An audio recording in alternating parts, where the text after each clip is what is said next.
darling, do you love to lounge? I love to lounge. Oh, wonderful. And what is your favourite lounging attire? Well, loungewear, of course.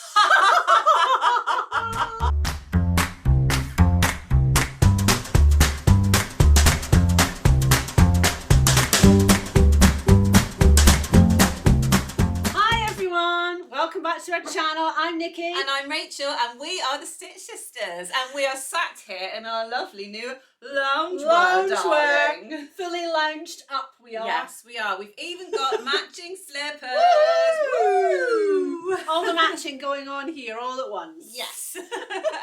So today we're bringing you a pattern review of the lovely loungewear that we made in collaboration with Riley Blake Designs. Yes. So if you've not seen our Instagram post, we were asked to work with Riley Blake Designs using their brand new tie-dye collection of jersey fabrics.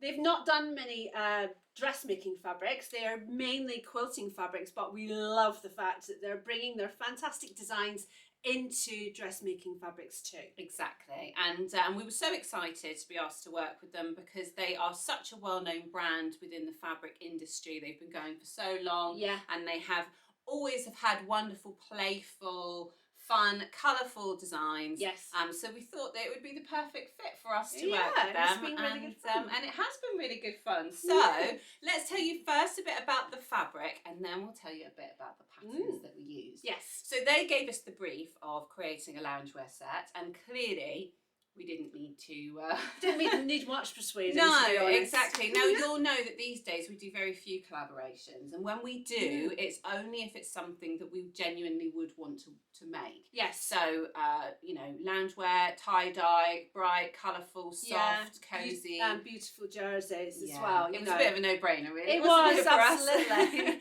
Especially now here in the UK, we're just coming into the autumn. Yes. A lot of lounging is going to be done. Yes. And these are like pyjamas that are. you can actually leave the house in. That's the thing. Yeah, I love the fact that they're a matching set because that kind of trend is so everywhere at the moment. Yeah, especially and tie-dye. Tie-dye as well, but having a matching top and bottoms that do look like pyjamas and actually feel like pyjamas is bang on trend. Absolutely. And when you wear them together, you've got a great, you know, unique loungewear set, but also the sweatshirt I would happily wear on its own. Yeah, and the joggers on their own as well, so you can pair them with plains or jumpers or whatever. So yeah, anyway, I was about to tell you about the fabric, wasn't I? Sorry. So in fact, we've got some leftovers here, so let's show you. So they have, I think, 10 different designs in the range. They have 2 proper tie-dye, full-on tie-dye, like these swirls, multicoloured. And this is the pastel version. That's the one that I chose. They also have a brights version. So it's basically a more saturated version of these colours here, which is also gorgeous. But for me, I don't know, I just felt like I wanted something a little bit softer this time around. I know I always go for a really bright colour, but I fancied something a bit softer. Because it is still strong enough that you can see the colour. That's what I like about the pastels, is that you can still see that the yellow's yellow and it's not kind of too faded. It has just been printed beautifully. Yes. And then the other one that I've got is still tie-dye, but it's more of, I think it looks like clouds. It does, doesn't it? So it's more like a kind of tonally cloudy effect. And this comes in a variety of 2-tone colours. So I went with 8 different colours. 8 different colours, and I went with this kind of tealy greeny blue one because I thought it was probably just a colour I would wear, and I love this kind of pale blue. It really suits me, so that's why I chose this one, and I think it's just really wearable. It is, and in those colours it actually does look like clouds. Yes, I'm wearing basically cloud pyjamas. That's what I'm wearing. But they've got nice pinks, they've got lilacs, they've got greens, they've got all kinds of colours. Yes, so exactly. And it's a really lovely quality jersey. So it's a cotton jersey, and let me just show you how much stretch is in this, because I think this is important for when you want to make tighter fitting garments. So if you want to make underwear, for instance, it'd be great for knickers, it'd be great for vests, for t-shirts, for anything kind of form-fitting leggings, anything like that. It would be absolutely fine. But also, if you struggle with your neckbands on your knits, it's got so much stretch in it that you're going to easily be able to stretch it to fit your neckline. You're not going to get any puckers or anything. So you can see that it gives you lovely smooth neckbands. And the great thing about stuff like this is that your leftovers can end up being neckbands on other things. So imagine having tie-dye cuffs and bands and stuff on a plain sweatshirt sweatshirt and that kind of thing. You've got all the colours in there, so you've got lots and lots of options. The back of it is just, so it's just a plain, like it's just a simple jersey. It's not got any loops or anything on the back. It's not a sweatshirt jersey. It's not a brushed back jersey. So it's more like the weight of a cotton jersey, isn't it? But I feel it's still warm to wear, even though it feels really light. Yes. Really light, really breathable, really fluid. It's got a lot of drape in it. And I just think it's a lovely fabric. And we were not slightly worried, but the patterns that we chose had some details in them. Yes. And with a really light jersey, you're thinking, right, okay, is this going to work? Is this going to work? Is my machine just going to eat it?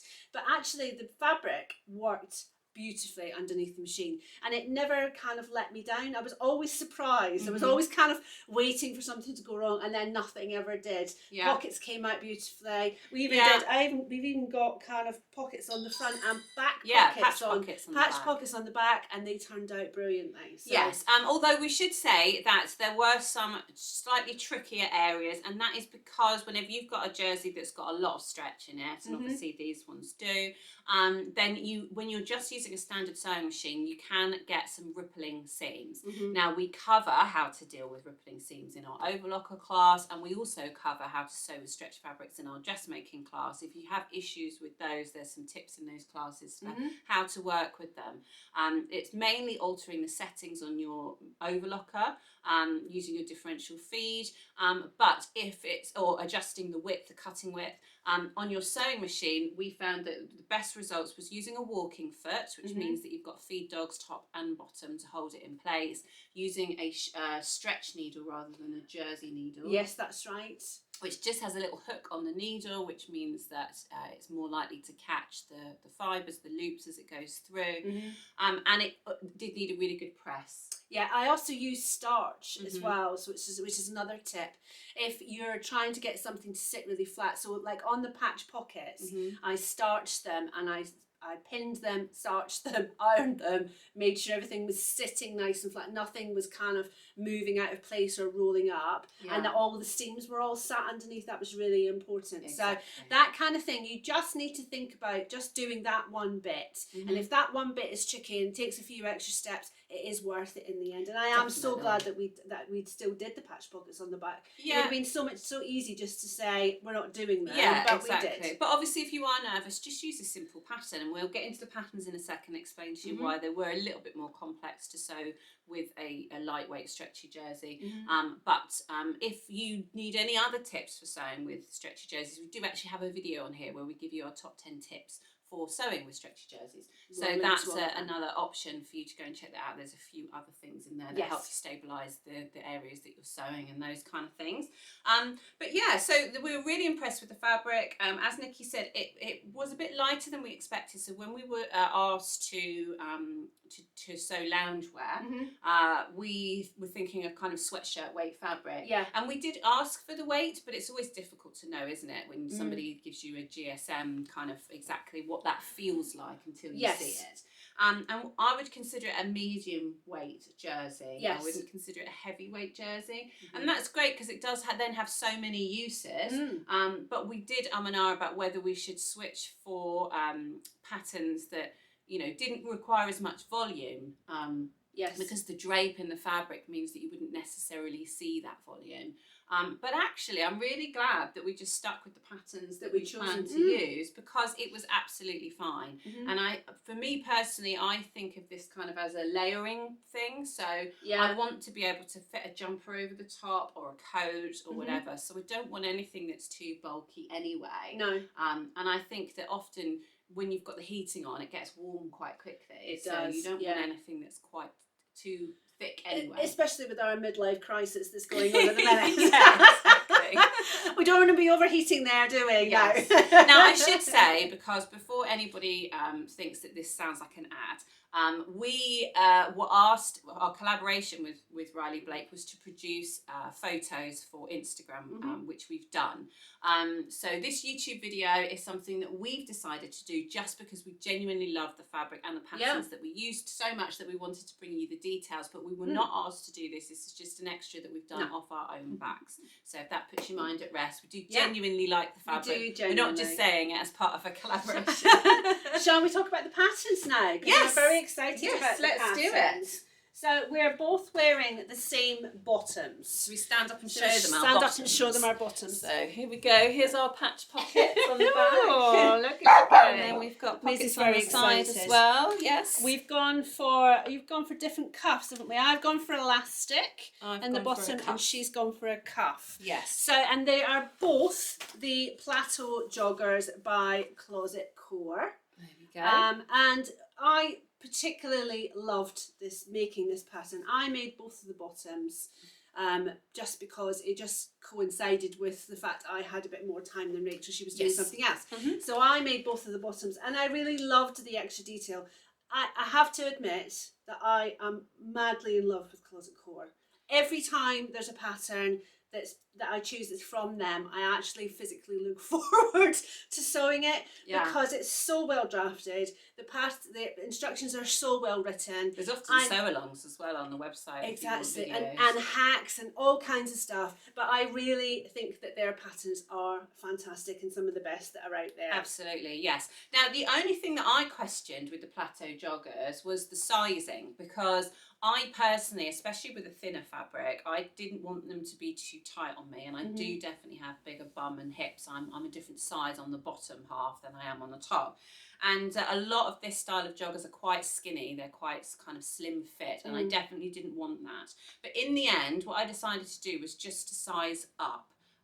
So you made a size 14. I did. But I made a size 18. Yeah. And obviously with an elasticated waist, all that means is that you're putting smaller elastic into that channel to cinch it into your waist size. Yeah. But it just gave me the extra room that I wanted on the hips. And the weirdest thing about it is, even though we have very similar hip size, we've gone for two completely different sizes, but the fit on them, mine don't look particularly big than yours, do they? And I think that's the drape and fabric. So they're not boxy, they're just roomier. What we haven't done is you haven't tried mine on. No, that's true. Mine might be like leggings. Yours might be like leggings on me. But that's what I wanted. I wanted them to feel more like a fitted kind of tapered leg jogger. That's what the look I was going for, which is why we both love these. Yes. But that just shows you can adjust the pattern and you can make it any size that you want, especially something like this, which is elasticated at the top, elasticated at the bottom. You can do what you want. Yeah, absolutely.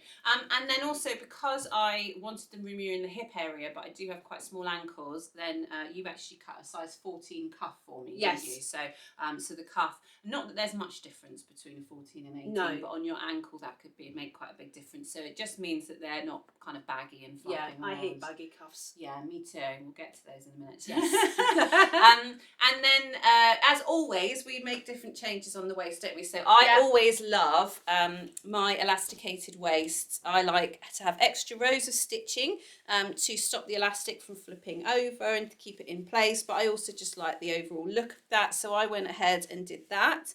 And then I prefer a wide elastic, so I much prefer just to go for a single elastic that's in its channel. It can still move about. I anchor it at the seam, so at the side seam or the back seam, but I much prefer a wide elastic. Well, this is a wide elastic. They're both wide elastic. Yeah. Sometimes you sew the channels and then you feed smaller bits of elastic into some of the channels and cord into one of them.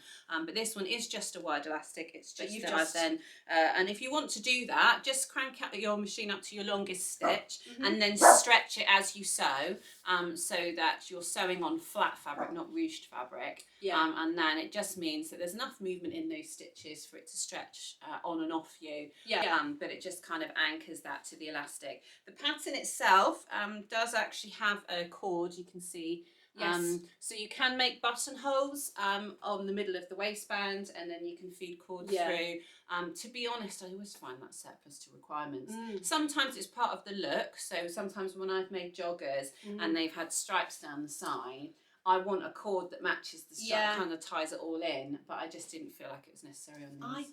don't like anything with cords on them. I don't like, and it's a weird thing, I don't like looking down and seeing things dangling from my front. It annoys me. I don't mind a dangle. It just annoys me. And I always like, whenever they are there, I've got a couple of pairs of joggers which have got cords in them. Yeah. And they need cords in them, but I tie them and then I tuck it in. Yeah. So I tuck the long bits into Oh, my well, then tummy. it's completely So it's pointless. completely Yeah. wasted on me. Yeah. So that's our joggers, which we made the same, although slight differences as we've explained.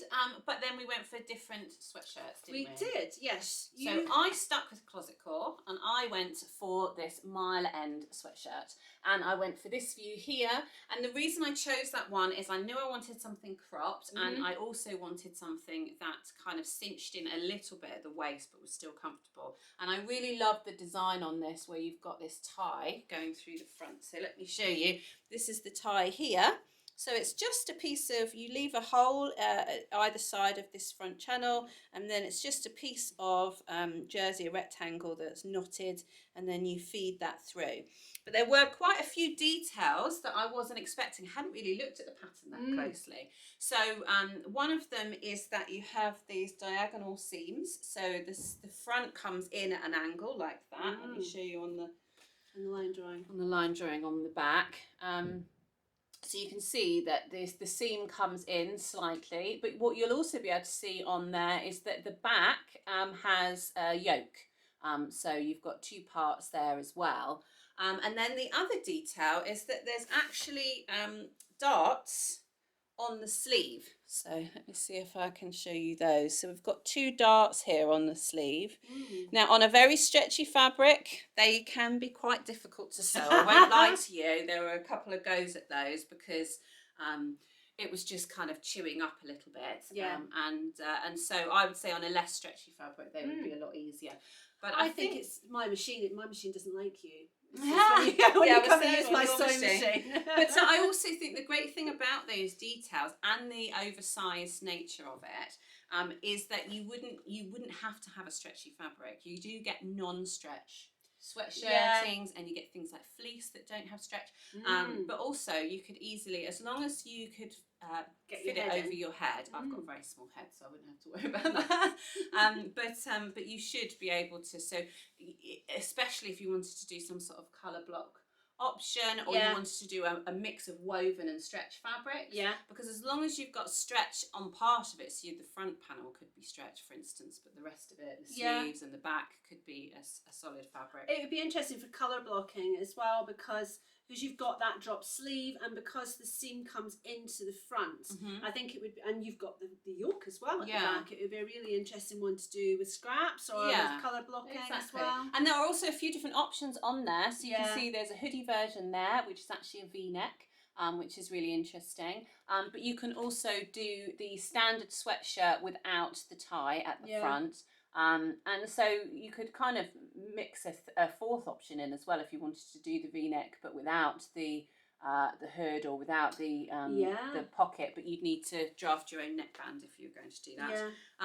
But yeah, I really like that pattern. I think there's definitely going to be some more, and I am thinking that for my scraps. Also, it's two-part sleeve. Sorry, I forgot to say there's a seam down the sleeve as well, which again gives you lots of options for using scraps, because you're only going to need half a sleeve and a smaller front and then a yoke.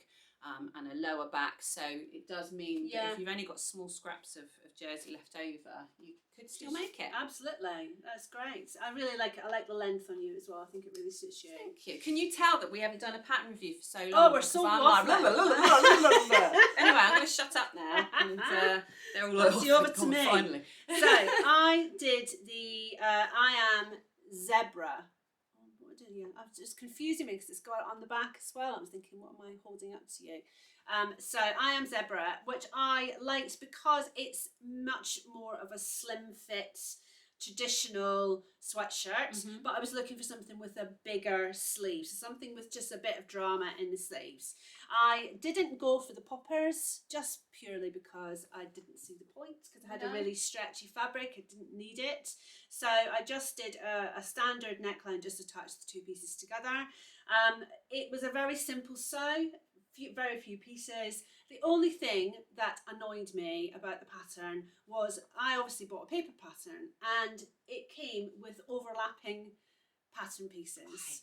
Which I think, considering I spent, I don't know, £12 or whatever it was to buy a paper pattern to save me the fact of having to print it off and stick it together, I was very annoyed with. I stood there and looked at it for 5 minutes going, surely this must be a mistake. Like why? And I've never seen a paper pattern that was that expensive to be sent to you with overlapping pieces. So I was very unhappy about that. I also wonder said. if you bought the PDF version, you have to let us know if any of you have made it, because if you bought the PDF version, is it just a tiled version of that? So would you then have to stick it together and then trace it off? Well, I wonder. I was so annoyed because it was the whole point was that it was meant to be much easier because we were doing it for this collaboration and everything like that, and so I was just really annoyed, and I think it's just laziness. The other thing is it came in a really fancy package, so it's got this kind of perspex plastic front and this beautiful gold card back, and I'm thinking, but if they just sent it in a normal envelope, they could have afforded to actually print the damn pattern properly. Yeah, have 2